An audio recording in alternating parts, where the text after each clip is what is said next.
Morning.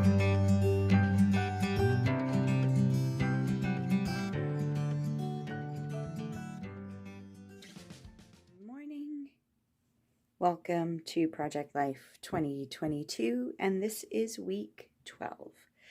I pulled some different colors from my rainbow kit. These are kind of, they're less saturated colors than, like your primary rainbow colors.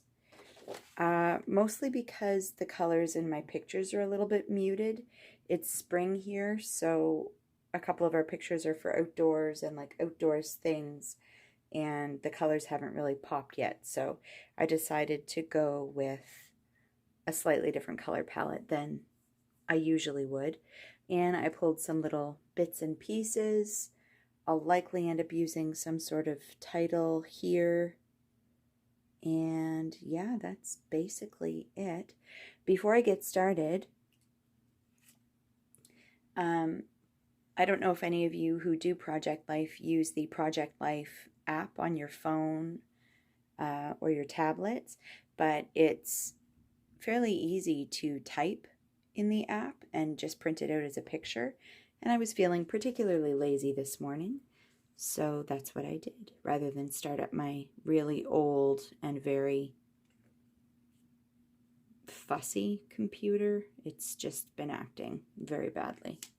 So that's where we are. It's a pretty photo heavy layout this week, but I will put you on fast forward and I will get embellishing. As I said in the last clip, if any of you are interested in the Project Life app for your telephone or your tablets, I highly recommend it. It makes printing pictures very easy, and there's all kinds of little cool apps and add-ons and features in the app that will allow you to put like an overlay on a picture or type things on a picture that just make this process go so much faster. I like to do mostly hybrid, I guess it's called hybrid scrapbooking or project lifing, where you use combinations of paper and digital. But I know a lot of people, when they're doing Project Life, especially if you're not really into scrapbooking, it's a good way to get your memories documented without all the extra stuff. Basically, all you need is a Canon selfie printer or some other little printer, and you just need your phone, and it's easy peasy. So, highly recommend. What am I doing in this? Oh, just putting some labels down so that I have a spot to do some stamping later. I end up doing a little bit more embellishing off camera on this, but very, very little. I'm realizing that I tend to focus more on paper embellishments than any other kind.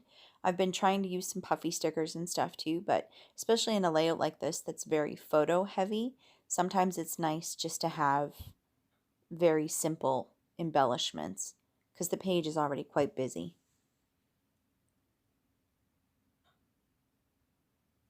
And I really do like the color palette.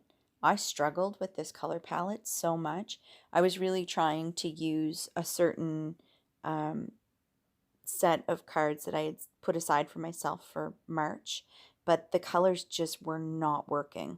So it took me probably an hour to dig through all my stuff and really commit to a color scheme. Again, another reason why I tend to pick my cards before I actually turn my camera on. Otherwise, you'd see me fussing with everything for way too long and overthinking and second guessing my choices and trying to use some labels in this one. I didn't have a lot of label color choices, so I ended up using mostly green and like that mustardy yellow color.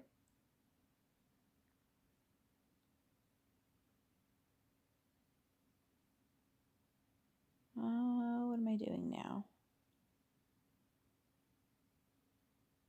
talking to myself, using my hands. Oh, I'm about to do some journaling.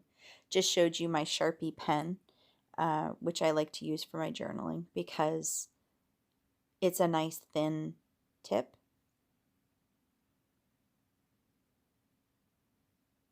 And of course, I'm just writing on cardstock labels, so I don't need anything too specific to, for a tool to be writing on paper.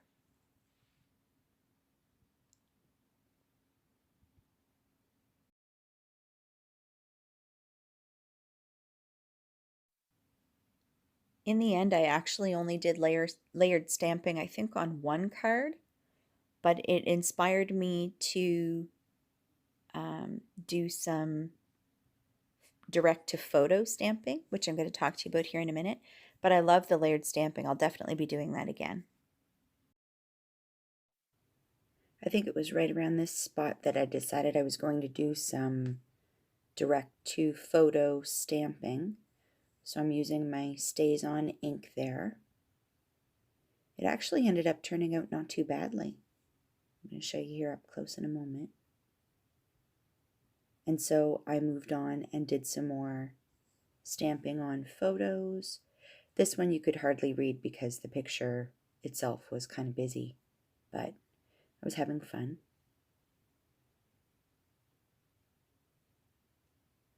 I think the trick for me has been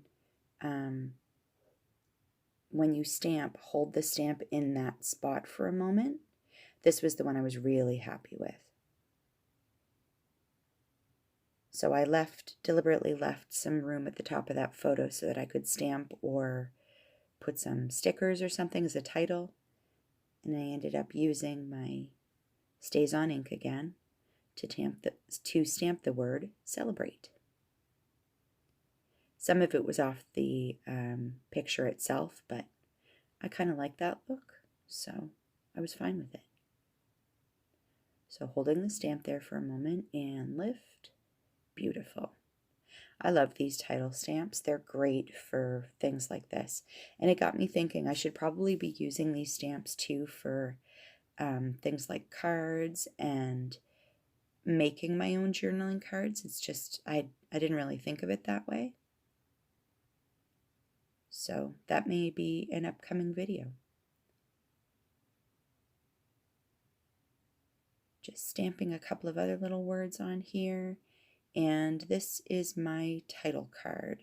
I ended up using stamps to do the number on this card, and it turned out horribly, but it's done now, so I decided just to leave it. But I was using like the rubber mount stamps by Tim Holtz. They have like a distressed kind of look, and I didn't line them up very well, so that was on me. But it also ended up being really difficult to read the numbers because the distressing made it difficult to read whether it was a 1 or a 7 or a what, and the pattern paper in the background made it a little tricky too. So live and learn.